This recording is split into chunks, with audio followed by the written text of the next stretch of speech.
D'abord, ce que je voudrais vous dire, c'est que sur ce dossier d'Arc France, qui évidemment est un choc pour le département depuis hier, puisque l'entreprise a été placée en redressement judiciaire, j'ai souhaité, au nom de l'État, j'ai envie de dire nous, parce qu'il y a derrière moi tous les élus du territoire, monsieur le président du conseil régional, que je salue, monsieur le président du conseil départemental, les présidents d'intercommunalité, monsieur le maire d'Arc, monsieur le maire de Saint-Omer, nous avons souhaité que pas une seule journée ne se passe avant de recevoir les représentants des personnels.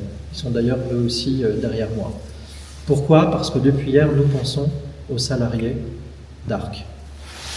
Les moments que nous vivons est difficile, mais nous voulons montrer l'unité du territoire face à cette situation.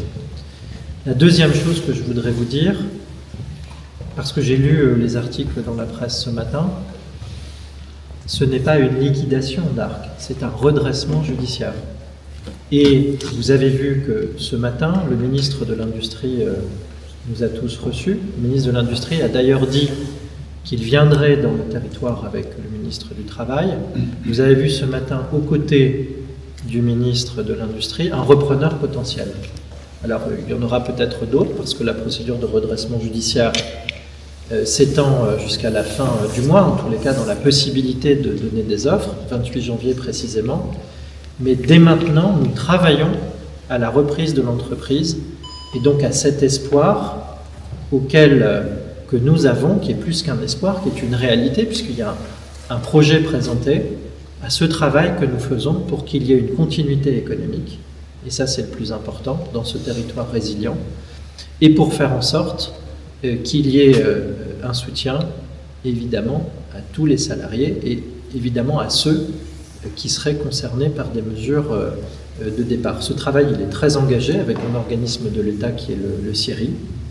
Nous avons eu une discussion ce matin très avancée avec monsieur le ministre de l'Industrie sur cette option de reprise. Et puis ce soir, et je terminerai par là, avec les représentants des personnels, nous avons eu un discours vrai, un discours de vérité. Ils nous ont dit le choc qui était le leur, parce qu'ils ont appris tout cela hier, et également, ils nous ont dit quelles étaient leurs attentes. Et bien maintenant, on va se mettre au travail autour de ces attentes, et on va travailler tous ensemble. Et vous savez, moi je ne suis pas depuis très longtemps dans ce département du Pas-de-Calais, mais je connais sa résilience. C'est un beau mot, la résilience. Je sais qu'il y a eu d'autres crises de ce type-là, et je sais que les acteurs se sont serrés les coudes pour que, quelques années après des difficultés très importantes, il y ait autant d'emplois sur le territoire. Et quand on est ensemble, je pense qu'on peut parfaitement réaliser ce qui ailleurs pourrait être un exploit, mais ce qui ici est un travail qu'on réalise très souvent. Et donc je suis très heureux que le jour juste après, nous ayons déjà autant avancé dans ce travail. Voilà, peut-être que, monsieur le président du conseil régional, vous pouvez faire un mot. Bon, déjà, Arc va continuer. Arc va continuer parce qu'il y a un projet de reprise et un repreneur qui tient la route. Ça n'a pas été toujours le cas par le passé. Là, qui sont venus, qui ont fait 4 tours, sont partis. On ne va pas pleurer sur ceux qui sont partis. Enfin là, on a un repreneur qui tient la route, qui connaît l'entreprise, qui est connu des représentants du personnel. Mais il n'y a pas d'homme ou de femme providentiel, il n'y a pas de magicien, mais c'est quelqu'un qui tient la route. Et qui, à mon avis, est capable de redresser Arc. Il ne faut pas qu'on se raconte d'histoire, même avec un projet de reprise, il y aura un peu moins de salariés. Arc, il y aura toujours plusieurs milliers de salariés, mais il y aura quand même moins de salariés, c'est une évidence. Donc déjà, la première chose, Arc va continuer, contrairement à ce que certains ont pu entendre, certains ont pu comprendre, certains ont pu craindre, ça va continuer. Et le repreneur est aussi avec une idée, c'est d'avoir une sorte de contrat de pacte social avec les représentants du personnel, avec le personnel, qui sait pertinemment que le savoir-faire, c'est le personnel. C'est les techniques, mais c'est le personnel, c'est les hommes et c'est les femmes d'Arc. Nous ici, on va aussi, avec l'État, accompagner le repreneur, parce que vous savez qu'on a aussi prêté beaucoup d'argent à Arc. Bien évidemment, on ne va pas demander le remboursement, c'est une évidence, on va continuer à accompagner. Mais nous, on a une responsabilité en plus avec l'État ici. Ça va être de retrouver du boulot à ceux qui seront licenciés. On ne sait pas aujourd'hui combien de personnes seront licenciées, on ne sait pas quel sera leur profil, mais en tout cas, on sait pertinemment, on va raconter d'histoire à personne, on va jouer la transparence et la vérité, il faudra qu'on leur retrouve de l'activité. C'est un territoire, l'Audomarois, où les choses sont pas simples. On a eu aussi les papiers, on sait qu'on a énormément de boulot devant nous. On sait aussi, contrairement à ce qu'on pensait à une époque, que quand on perd son boulot, on peut en retrouver. Il suffit d'aller demander aux salariés de Bridgestone. Quand tout ça nous est tombé dessus, il y avait près de 900 salariés. Plus de 95% ont retrouvé du travail aujourd'hui. Et ce que je sais également, monsieur le préfet l'a aussi indiqué, c'est qu'au niveau des ministères, ils ne vont pas faire semblant de nous aider. Que ce soit le ministère de l'Industrie sur de la réindustrialisation, que ce soit le ministère du Travail pour accompagner les salariés. Clairement, on nous a confirmé qu'ils seront là pour nous aider à rebondir. Voilà moi ce que je voulais dire pour l'instant. Il est encore trop tôt pour rentrer davantage dans le détail. Arc va continuer. Ça sera forcément avec mon emploi, même les représentants du personnel disent on se doute bien mais il y aura des départs à la retraite, il y aura des départs volontaires, mais il y aura quand même des gens qui vont perdre leur emploi alors qu'ils auraient aimé garder cet emploi. Et c'est là aussi où nous on a une responsabilité particulière. Est-ce que vous avez des questions?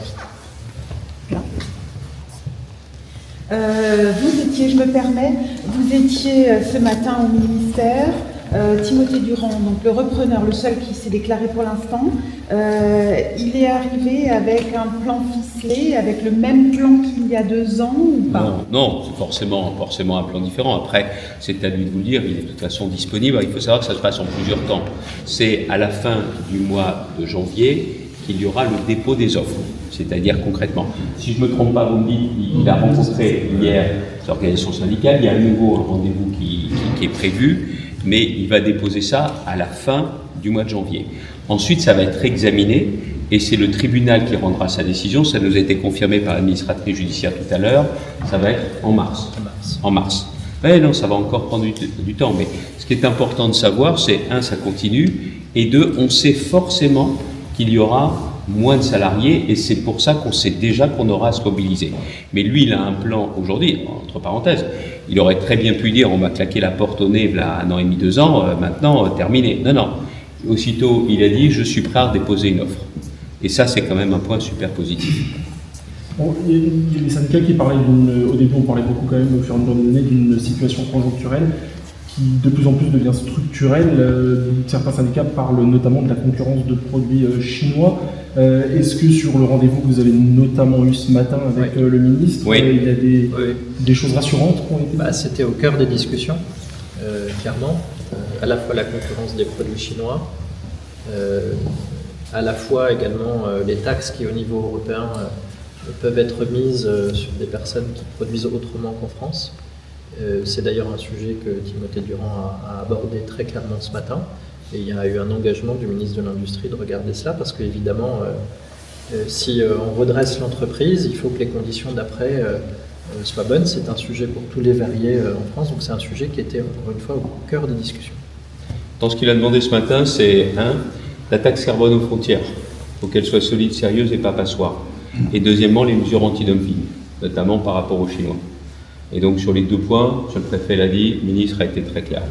Il a juste dit sur les mesures anti-dumping, donnez-nous des éléments pour qu'on aille porter le dossier et se battre pour le dossier. Donc c'est le sujet qui a été évoqué ce matin.